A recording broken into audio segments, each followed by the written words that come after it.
Neste vídeo eu vou falar a respeito dos 50 anos de um dos álbuns mais extraordinários de todos os tempos, gravados ao vivo. Eu vou simplesmente falar a respeito dos 50 anos do Made in Japan. Eu vou contar um monte de histórias que você não sabe e vou explicar por que eu estou fazendo esse vídeo agora. Presta atenção.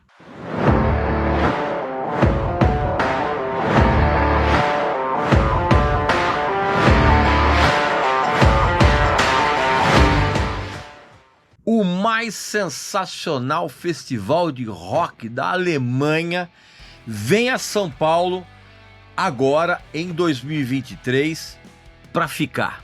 É o Summer Breeze Open Air, que será uma experiência inédita aqui no Brasil para quem já esteve em festival.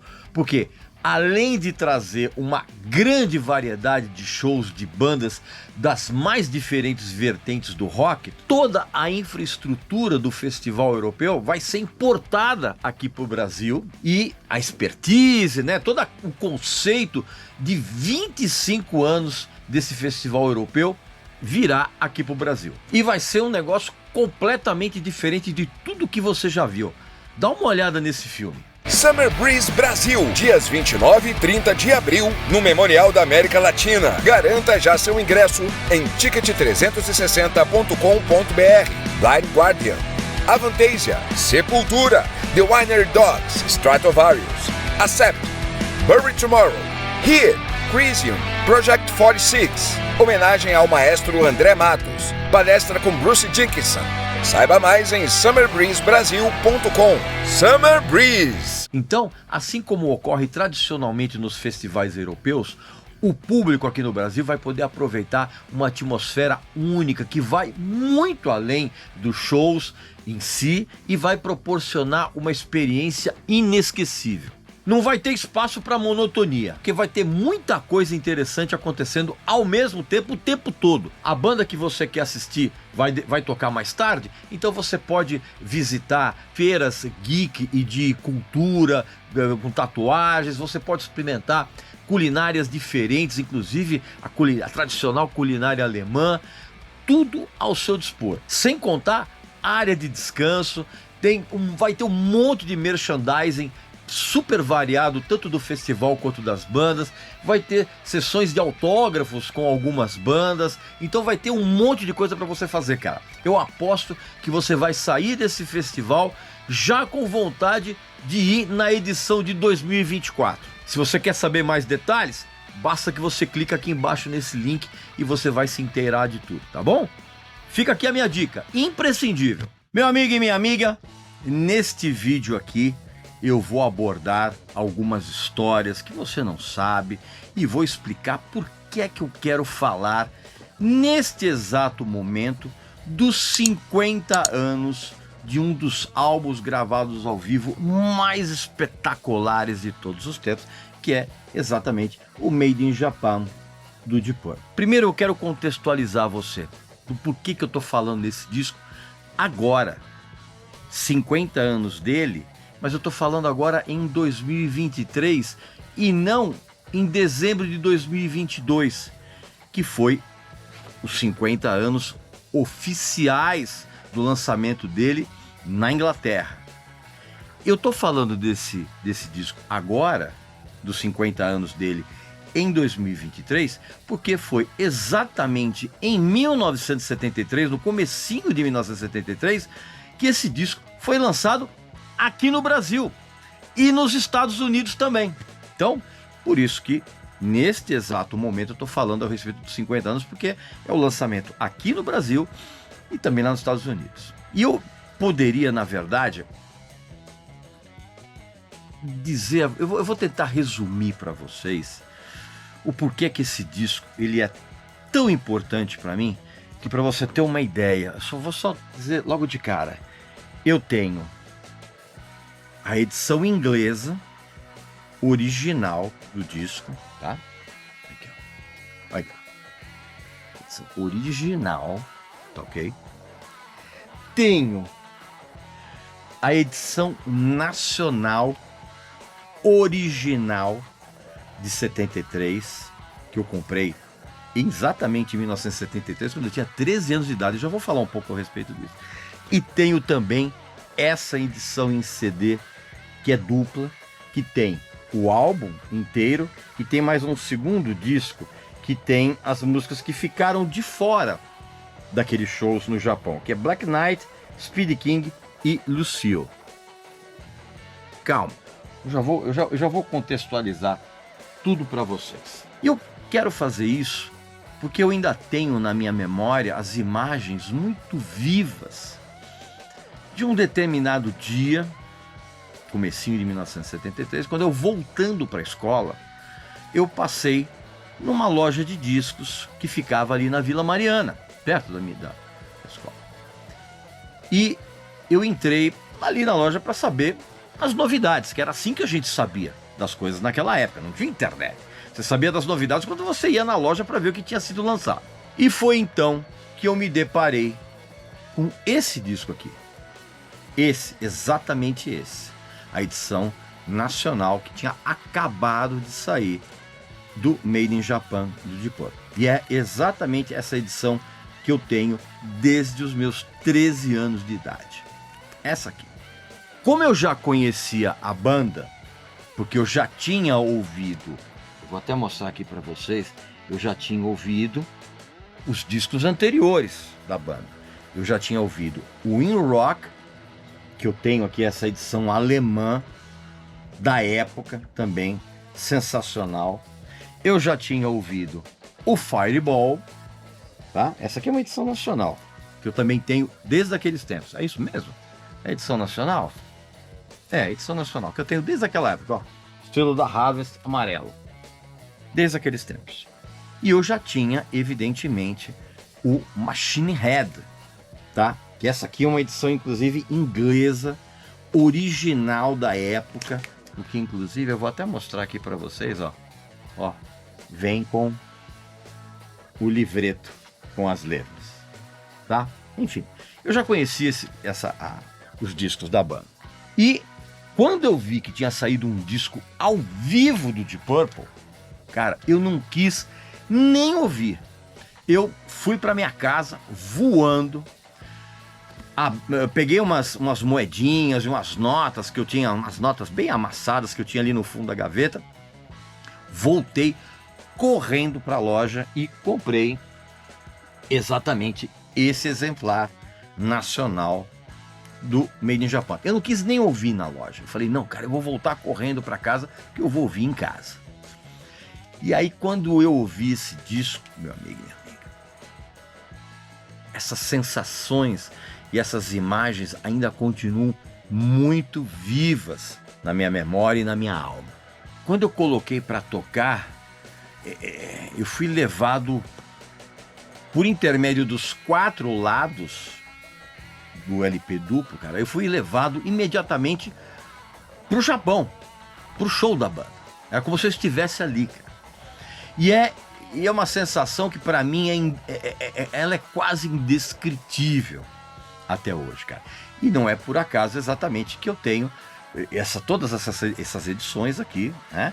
E é realmente um dos álbuns gravados ao vivo mais espetaculares de todos os tempos. Aliás, eu mostrei aqui os discos, os anteriores.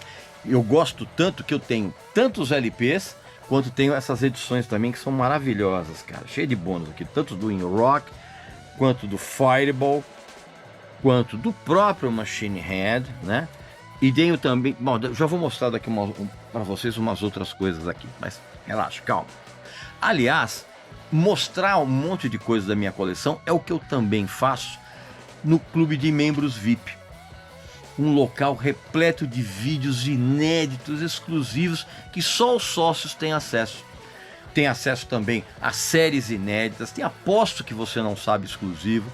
Você pode assistir a shows de graça, frequentar bastidores, tem descontos especiais dos nossos parceiros, enfim, tem uma série de benefícios. E para você se tornar sócio, você clica aqui embaixo em Seja Membro e você vai escolher seu plano e você vai tomar contato com um monte de material inédito. Tenho certeza que você vai se divertir e vai se informar. E eu tô dizendo a vocês que o quanto esse disco é importante, que eu tenho todas essas versões, mas tá faltando uma. Eu já vou falar a respeito dela. Tá faltando uma edição do Made in Japan que eu ainda não tenho. Ainda. Tomara que eu encontre.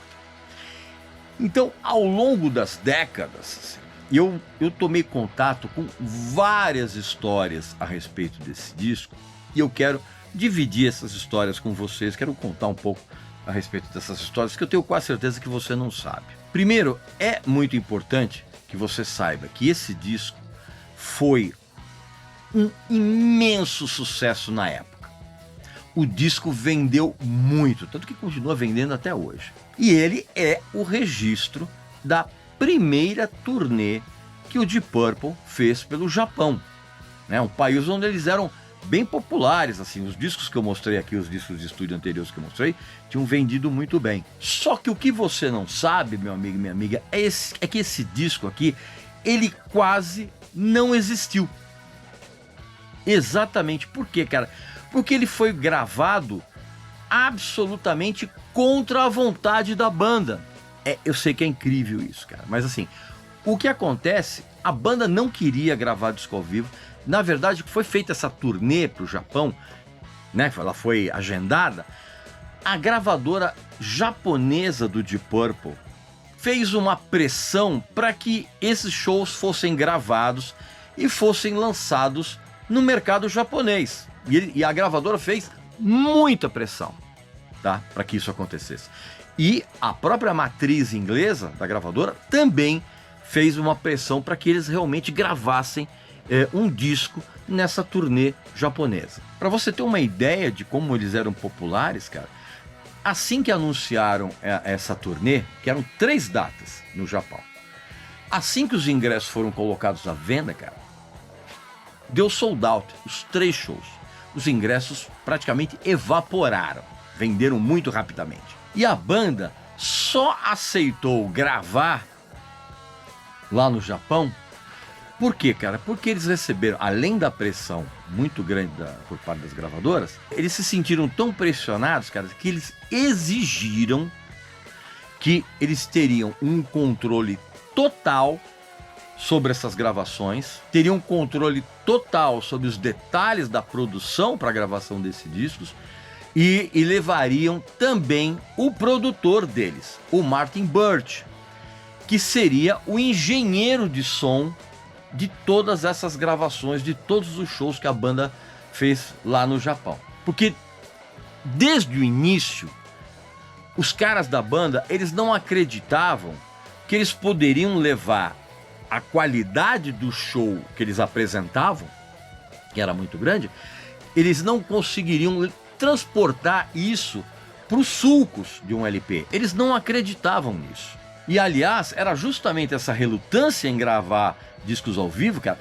que na época saíram um monte de bootlegs, de discos piratas de shows do Deep Purple. É muito raro encontrar isso ainda hoje, mas assim, na época saíram um monte de bootlegs desses shows, cara. E saíam justamente porque a banda não queria gravar nada, né? Inclusive dos shows que rolavam desde 1970 com a entrada do Ian Gillan e do Roger Glover. Eles só aceitaram gravar o disco, na verdade, porque o Martin Birch, ele, que é um engenheiro, ele garantiu que ele conseguiria fazer algo que fosse muito próximo do que o The Who tinha conseguido naquele célebre álbum, o Live at Leeds, que é exatamente esse disco aqui, ó, que é um dos melhores álbuns gravados ao vivo de todos os tempos, assim como o Made in Japan. Então o Martin Birch, ele tinha meio que garantido que eles iam conseguir fazer isso, mais ou menos a mesma coisa, ou seja, transpor para o disco a fúria das apresentações, como o The Who fez, que o Deep Purple tinha nos shows. Só que, na verdade, mesmo depois que tudo foi gravado, isso é uma outra coisa que você também não sabe, meu amigo e minha amiga, a banda voltou a ter muita relutância em lançar esse disco comercialmente, cara. Só que, evidentemente, essa sensação mudou totalmente Assim que o disco chegou nas lojas e o Made in Japan começou a vender que nem pastel na feira. Aí tudo mudou. Mas tem uns detalhes nessa história que você já vai entender. Os caras resolveram mudar de ideia. Por quê, cara? Porque o Made in Japan começou a vender muito no Eldorado do mercado fonográfico, que era o mercado americano. O disco vendeu absurdamente no mercado americano. E aí os caras do Deep Purple meio que mudaram de ideia. Aliás, tem umas histórias do mercado americano que eu vou contar daqui a pouco para vocês, que vocês não vão acreditar. E o disco começou a vender muito nos Estados Unidos justamente porque a versão de Smoke on the Water dele começou a tocar muito nas rádios americanas. Ah, e tem um outro detalhe, cara. A verba que a gravadora deu para que esse disco fosse gravado no Japão foi de apenas $3.000. Negócio absurdo. O Made in Japan inteiro foi gravado em 8 canais e, detalhe, não tem overdub. Nenhum.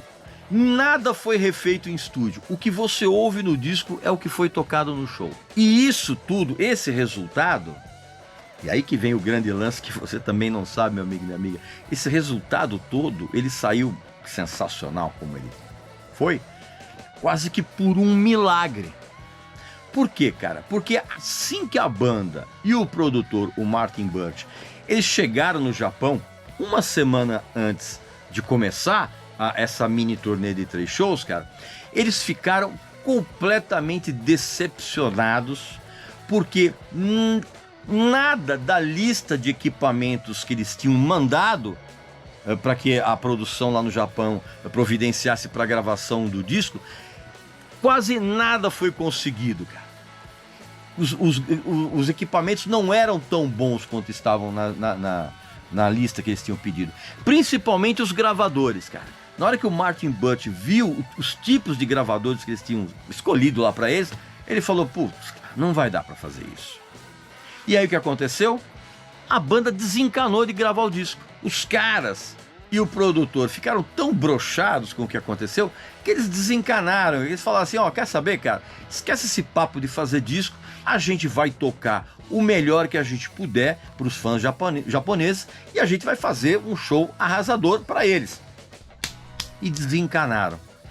O Martin Birch falou que assim, ó, já que vocês botaram esse equipamento aqui à nossa disposição, eu vou gravar os shows e vou entregar as fitas para a banda, para que eles ouçam aquilo de uma maneira interna ali, para controle de qualidade, aquela coisa toda. Então todo mundo meio que desencanou de lançar disco.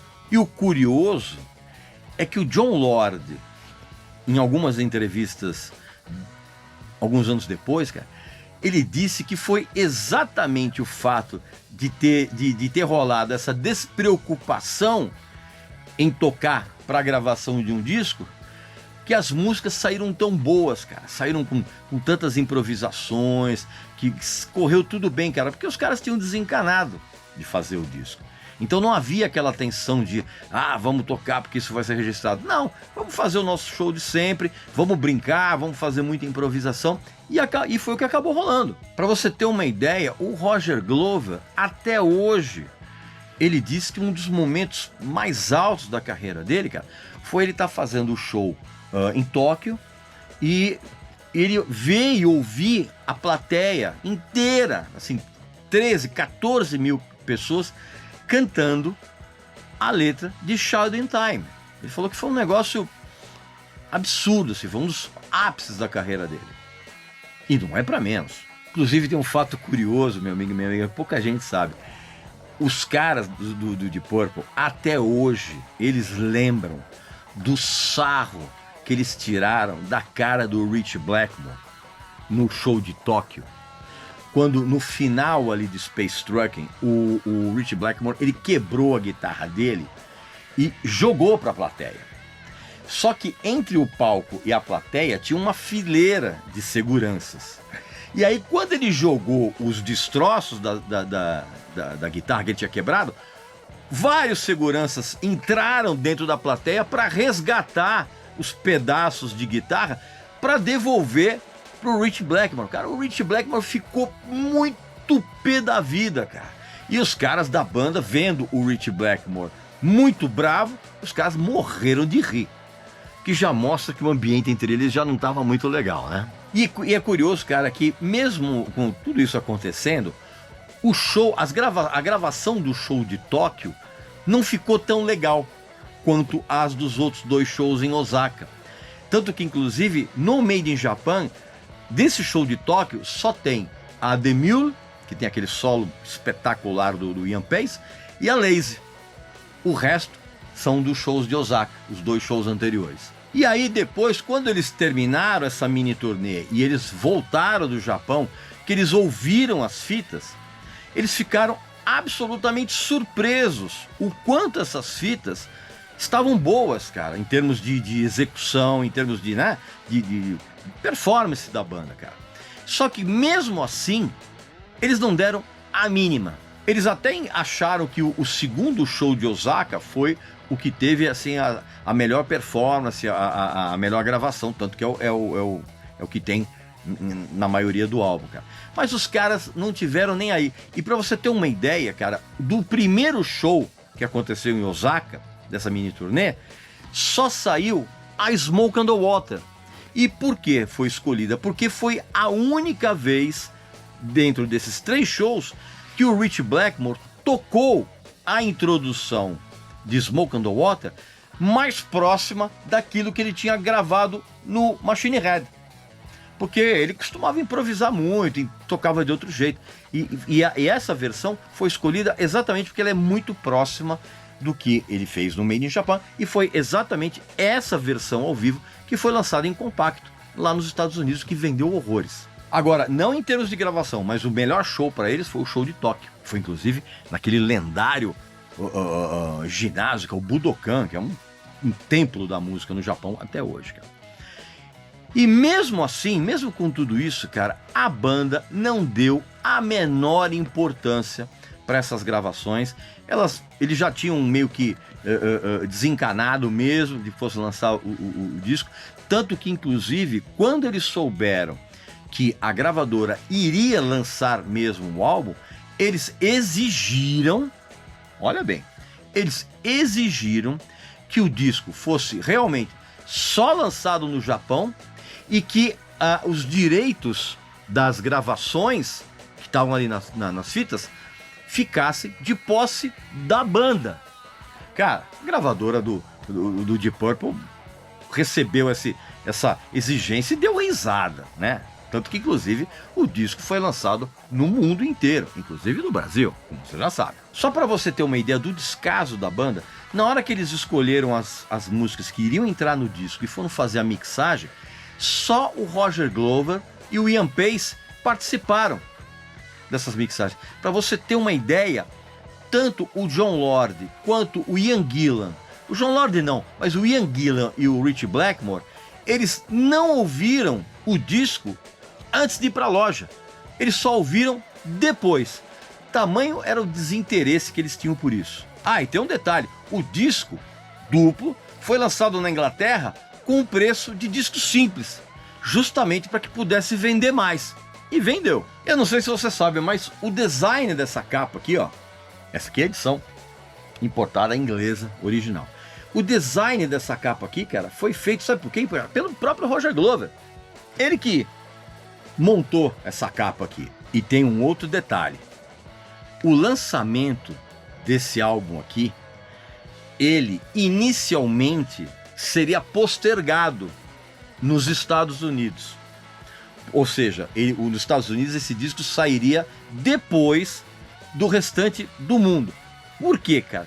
Porque na época, a Warner, que era a gravadora do Deep Purple nos Estados Unidos, ela queria lançar o Made in Japan depois do Who Do We Think We Are? Que, aliás, é um disco que eu gosto tanto também, que eu tenho a edição inglesa original. Deixa eu mostrar aqui pra vocês, olha que legal. Né? E tenho o Who Do We Think We Are também nessa caixinha aqui, maravilhosa, cara, imitando os vinis. Aqui, ó. Deixa eu mostrar. Vem o Who Do We Think We Are, o Stormbringer e o Come Taste the Band. Olha só. Olha que legal. Como se fosse um mini LP, que eu também adoro esse disco, embora a grande parte da crítica, a própria banda não gosta, eu adoro o Who Do We Think We Are. Qualquer hora eu vou falar a respeito desse disco lá no clube de membros VIP. Então o que acontece? A Warner, ela queria lançar primeiro o Who Do We Think We Are e depois o Made in Japan. Só que o que acontece, cara? Ela recebeu um relatório do departamento de vendas dizendo que os pedidos de importação dos lojistas americanos, os pedidos em relação ao Made in Japan, estavam muito acima da média. Então o que a gravadora fez? Ela percebeu que estava havendo alguma coisa, então ela falou, não, então peraí, vamos refazer tudo, vamos relançar então o Made in Japan junto com os outros países e depois a gente solta o Who Do We Think We Are. Detalhe, eles mudaram a estratégia de uma tal forma que eles acabaram lançando nos Estados Unidos um compacto com as duas versões de Smoke on the Water. A versão ao vivo e a versão do estúdio que estava no Machine Head. E esse compacto vendeu muito lá. Pra você ter uma ideia de como é maluca essas estratégias diferentes de marketing, cara. Uma das faixas que ficou de fora do Made in Japan original, que foi Black Knight, que depois ela foi incluída nessa edição especial aqui em CD, a versão ao vivo de Black Knight, ela saiu nos Estados Unidos como lado B do compacto da faixa de abertura do Who Do We Think We Are, que é a Woman from Tokyo. Cara, absurdo, né? Outra coisa, no Japão saiu um compacto com Black Knight ao vivo. Só existe lá.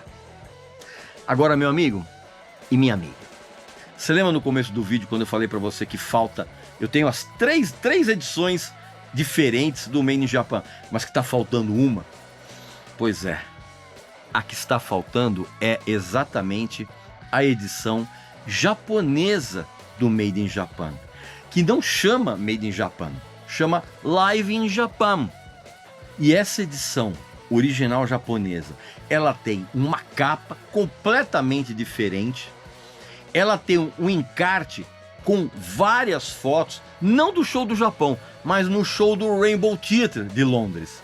Inclusive nessa foto, se você olhar com bastante atenção na plateia, você vai ver um garoto loiro ali na plateia, que anos depois ficou mundialmente conhecido como Phil Collen, exatamente o guitarrista do Def Leppard, que estava nesse show e foi fotografado, e essa foto está no encarte do Live in Japan, o original japonês, cara. Outra coisa, esse Live in Japan, ele tem um encarte que tem as letras, né? Que é uma coisa meio de lei lá no Japão. Tem as letras em inglês e em japonês.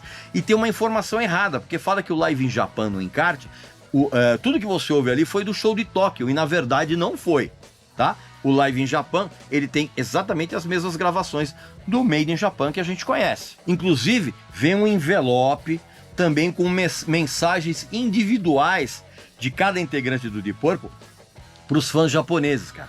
E tem um detalhe.